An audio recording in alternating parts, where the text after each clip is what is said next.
তামিলিগা ভেট্টিকাজম, রে বাবা কি কঠিন একটা শব্দ। হ্যাঁ, টিভিকে এখন টিভিকে বলে সবাই চেনে। থালাপতি বিজয় তামিলনাড়ুর একজন প্রখ্যাত অ্যাক্টর, যিনি 2024 সালে একটা দল গঠন করে মুখ্যমন্ত্রী হতে যাচ্ছেন।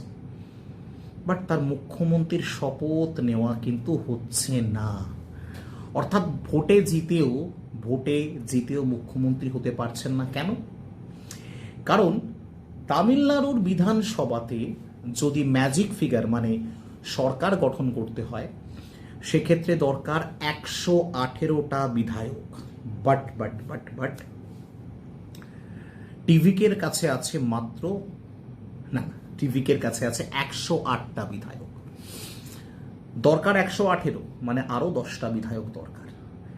এবার এই মুহূর্তে টিভিকের সাথে কিন্তু হাত মেলাতে চলেছে কংগ্রেস, কিন্তু কংগ্রেসের কাছে আছে 5টা বিধায়ক। তাহলে 108 আর 5, 113টা, এখনো 5টা বিধায়ক কম আছে। সেই জন্য এখনো পর্যন্ত থালাপতি বিজয় শপথ নিতে পারেনি। কিন্তু শপথ নেওয়া সমস্ত প্রোগ্রামের অ্যারেঞ্জমেন্ট চলছে। তার সমস্ত বিধায়ককে, 108 জন বিধায়ককে সে একটা হোটেলে রেখে দিয়েছে, যাতে কোনো বিধায়ক কোথাও সুইচ করতে না পারে, মানে ওই হর্স ট্রেডিং যাকে বলে।